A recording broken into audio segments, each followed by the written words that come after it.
Assalamualaikum warahmatullahi wabarakatuh. Perkenalkan, kami dari kelompok 2 dengan mata kuliah Sistem Operasi kelas 1B Komputerisasi Akuntansi. Dengan anggota, saya sendiri Nadia Ayu Paramitasari dengan NIM D020320041, Hana Maulida D020320033, Isnania Agustina Wulandari D020320035,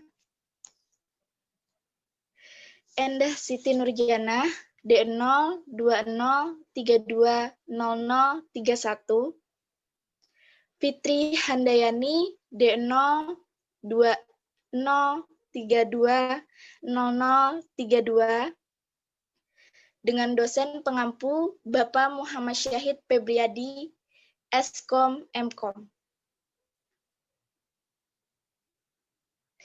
Di sini kami akan mempresentasikan mengenai sistem berkas. Pengertian. Sistem berkas merupakan mekanisme penyimpanan online serta untuk akses, baik data maupun program yang berada dalam sistem operasi. Terdapat dua bagian penting dalam sistem berkas, yaitu yang pertama, kumpulan berkas sebagai tempat penyimpanan data. Yang kedua, struktur direktori yang mengatur dan menyediakan informasi mengenai seluruh berkas dalam sistem. 1. Konsep dasar. Komputer dapat menyimpan informasi ke beberapa media penyimpanan yang berbeda, seperti magnetic disk, magnetic tapes, dan optical disk. Agar komputer dapat digunakan dengan nyaman, sistem operasi menyediakan sistem penyimpanan dengan sistematika yang seragam. Sistem operasi mengabstraksi properti fisik dari media penyimpanannya dan mendefinisikan unit penyimpanan logis, yaitu berkas. Berkas dipetakan ke media fisik oleh sistem operasi. Media penyimpanan ini umumnya bersifat non-volatil, sehingga kandungan di dalamnya tidak akan hilang jika terjadi gagal listrik maupun sistem reboot. Berkas adalah kumpulan informasi berkait yang diberi nama dan direkam pada penyimpanan sekunder. Dari sudut pandang pengguna, berkas merupakan bagian terkecil dari penyimpanan logis, artinya data tidak dapat ditulis ke penyimpanan sekunder, kecuali jika berada di dalam berkas. Berkas merepresentasikan program, baik source maupun bentuk objek dan data. Data dari berkas dapat bersifat numerik, alfabetik, alfanumerik, ataupun biner. Format berkas juga bisa bebas, misalnya berkas teks atau dapat juga di format pasti. Secara umum, berkas adalah urutan bit, byte, baris, atau catatan yang didefinisikan oleh pembuat berkas dan pengguna. Informasi dalam berkas ditentukan oleh pembuatnya. Ada banyak beragam jenis informasi yang dapat disimpan dalam berkas. Hal ini disebabkan oleh struktur tertentu yang dimiliki oleh berkas, sesuai dengan jenisnya masing-masing. Text file, yaitu urutan karakter yang disusun ke dalam baris-baris. Source file, yaitu urutan subroutine dan fungsi, yang nantinya akan dideklarasikan. Object file merupakan urutan byte yang diatur ke dalam blok-blok yang dikenali oleh linker dari sistem. Executable file adalah rangkaian kode section yang dapat dibawa loader ke dalam memori dan dieksekusi. 2. Atribut pada berkas. Berkas diberi nama untuk kenyamanan bagi pengguna dan untuk acuan bagi data yang terkandung di dalamnya. Nama berkas biasanya berupa string atau karakter. Atribut berkas terdiri dari yang pertama ada nama, merupakan satu-satunya informasi yang tetap dalam bentuk yang bisa dibaca oleh manusia, human readable form. Yang kedua ada tipe, dibutuhkan untuk sistem yang mendukung beberapa tipe berbeda. Yang ketiga, lokasi, merupakan pointer ke device dan ke lokasi berkas pada device tersebut. Keempat, ukuran atau size, yaitu ukuran berkas pada saat itu, baik dalam byte, huruf, ataupun blok. 5. Proteksi adalah informasi mengenai kontrol akses, misalnya siapa saja yang boleh membaca, menulis, dan mengeksekusi berkas. 6. Waktu. Tanggal dan identifikasi pengguna. Informasi ini biasanya disimpan untuk A. Pembuatan berkas, B. Modifikasi terakhir yang dilakukan pada berkas, dan yang C. Penggunaan terakhir berkas. Data tersebut dapat berguna untuk proteksi keamanan dan monitoring penggunaan dari berkas.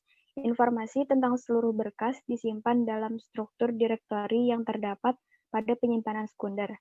Direktori seperti berkas harus bersifat non-volatil, sehingga keduanya harus disimpan pada sebuah device dan baru dibawa bagian per bagian ke memori pada saat dibutuhkan. Yang ketiga, operasi pada berkas. Sebuah berkas adalah jenis data abstrak. Sistem operasi menyediakan sistem calls untuk membuat, membaca, menulis, mencari, menghapus, dan sebagainya. Berikut dapat dilihat apa saja yang harus dilakukan sistem operasi pada keenam operasi dasar pada berkas. 1. Membuat sebuah berkas. 2. Menulis pada sebuah berkas. 3. Membaca sebuah berkas. 4. Menempatkan kembali sebuah berkas. 5. Menghapus sebuah berkas. 6. Memendekkan berkas. Keempat, ada jenis berkas. Jenis berkas terbagi dari beberapa, yaitu ada executable dengan akhiran X, com, bet, bin. Fungsinya yaitu program siap dijalankan. Jenis berkas kedua ada objek, akhirannya ada OBJ, O. Fungsinya ada bahasa mesin kode terkompilasi. Kemudian ada jenis berkas kode asal atau source code, akhirannya ada C besar, CC, PAS, Java, ASM, dan A. Fungsinya yaitu kode asal dari berbagai bahasa. Jenis berkas batch, akhirannya BAT, dan SH. Fungsinya yaitu perintah pada sel. Kemudian ada jenis berkas teks, akhirannya T besar, X kecil, T kecil, dan doc. Fungsinya yaitu data teks dan dokumen. Kemudian ada jenis berkas pengolahan kata, akhiran ada WPD, teks, doc. Fungsinya ada format jenis pengolah data. Jenis berkas kemudian ada library, akhiran ada lib, A kecil, DLL. Fungsinya yaitu library untuk rutin program. Kemudian ada jenis berkas print dan gambar. Akhiran ada PS, DV, GIF. Fungsinya ada format ASCII atau biner untuk dicetak. Kemudian yang terakhir ada jenis berkas arsip. Akhirannya ada ARC, ZIP, dan TAR. Fungsinya yaitu beberapa berkas yang dikumpulkan menjadi satu berkas, terkadang dimampatkan untuk penyimpanan. Kelima, ada struktur berkas. Kita juga dapat menggunakan jenis berkas untuk mengidentifikasi struktur dari berkas. Berkas berupa source dan objek memiliki struktur yang cocok dengan harapan program yang membaca berkas tersebut. Suatu berkas harus memiliki struktur yang dikenali oleh sistem operasi. Sebagai contoh, sistem operasi menginginkan suatu berkas yang dapat dieksekusi memiliki struktur tertentu agar dapat diketahui di mana berkas tersebut akan ditempatkan ke memori dan di mana letak instruksi pertama berkas tersebut. Beberapa sistem operasi mengembangkan ide ini sehingga mendukung beberapa struktur berkas dengan beberapa operasi khusus untuk memanipulasi berkas dengan struktur tersebut. Kelemahan memiliki dukungan terhadap beberapa struktur berkas adalah ukuran dari sistem operasi dapat menjadi besar jika sistem operasi mendefinisikan 5 struktur berkas yang berbeda, maka ia perlu menampung kode untuk diperlukan dan untuk mendukung semuanya. ada sistem berkas harus dapat menerapkan salah satu struktur berkas tersebut. Masalah akan timbul ketika terdapat aplikasi yang membutuhkan struktur informasi yang tidak didukung oleh sistem operasi tersebut. Kemudian, beberapa sistem operasi menerapkan dan mendukung struktur berkas sedikit struktur berkas. Pendekatan ini digunakan pada mikroskop DOS dan Unix. Unix menganggap setiap berkas sebagai urutan 8 byte, tidak ada interpretasi sistem operasi terhadap dari bit-bit ini. Skema tersebut menawarkan fleksibilitas tinggi tetapi dukungan yang terbatas. Kemudian ada setiap aplikasi harus menambahkan sendiri kode untuk menerjemahkan berkas masukan ke dalam struktur yang sesuai, walau bagaimanapun juga sebuah sistem operasi harus memiliki minimal satu struktur berkas, yaitu untuk berkas yang dapat dieksekusi sehingga sistem dapat memuat berkas dalam memori dan menjalankannya.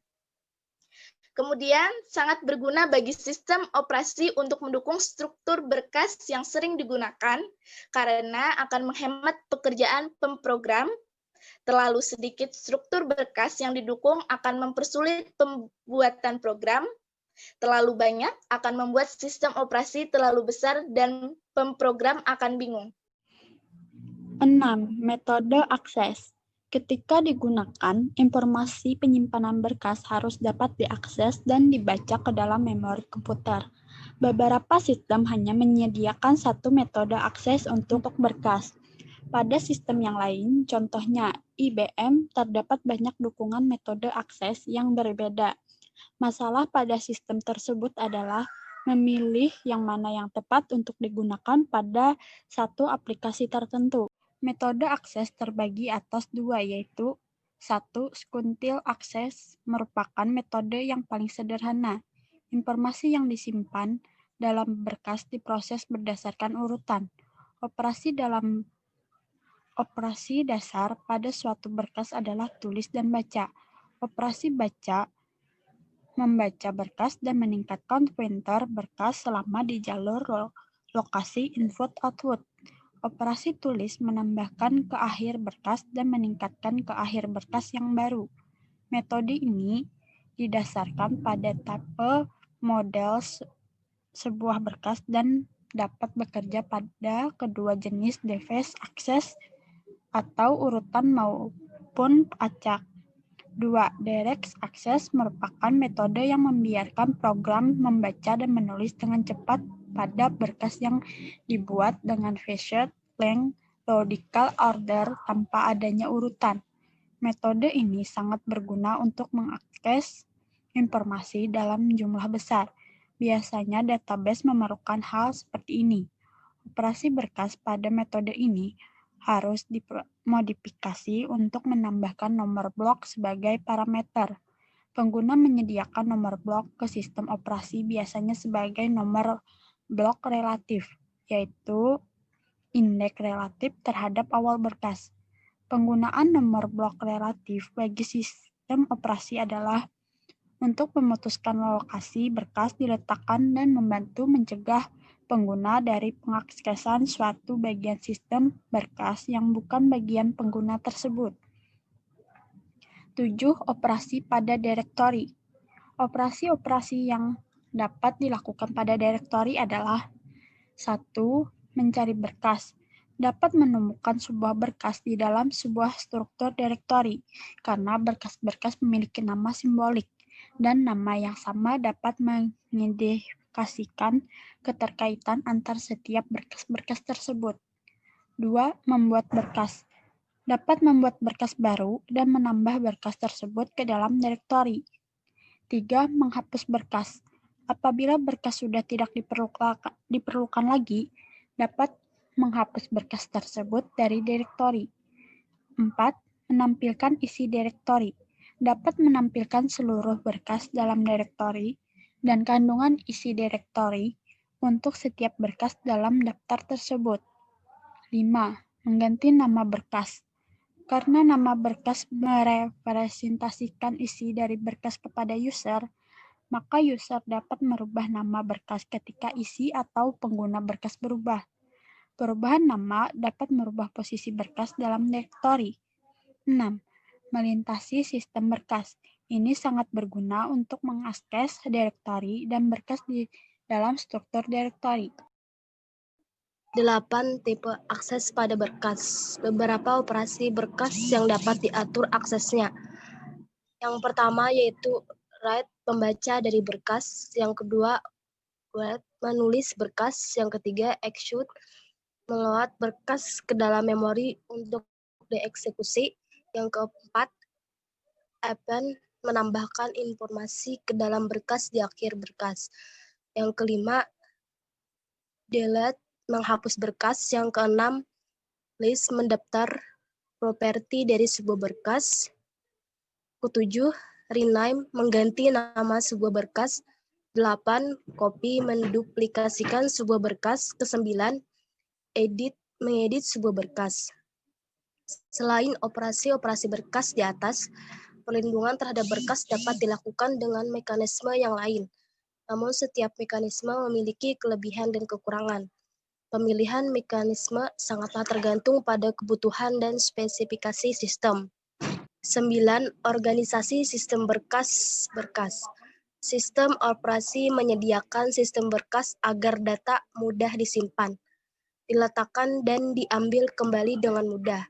Terdapat dua masalah desain dalam membangun suatu sistem berkas. Masalah pertama adalah definisi dari sistem berkas. Hal ini mencakup definisi berkas dan atributnya, operasi ke berkas, dan struktur direktori dalam mengorganisasikan berkas-berkas. Masalah kedua adalah membuat algoritma dan struktur data yang memetakan struktur logikal sistem berkas ke tempat penyimpanan sekunder. Pada dasarnya sistem berkas tersusun atas beberapa tingkatan, yaitu dari yang terendah. Yang pertama yaitu input-output control, terdiri atas driver device dan interrupt handler. Driver device adalah perantara komunikasi antara sistem operasi dengan perangkat keras. Yang kedua, basic file system, diperlukan untuk mengeluarkan perintah generik ke device driver untuk baca dan tulis pada suatu blok dalam disk. Yang ketiga, file organization modul, informasi tentang alamat logika dan alamat fisik dari berkas tersebut. Keempat, modul ini juga mengatur sisa disk dengan melacak alamat yang belum dialokasikan dan menyediakan alamat tersebut saat user ingin menulis berkas ke dalam disk. 5. Logical file system. Tingkat ini berisi informasi tentang simbol nama berkas, struktur dari direktori, dan proteksi dan security dari berkas tersebut. Sekian presentasi dari kami. Semoga materi yang kami sampaikan bisa bermanfaat. Salah hilap mohon maaf. Wassalamualaikum warahmatullahi wabarakatuh.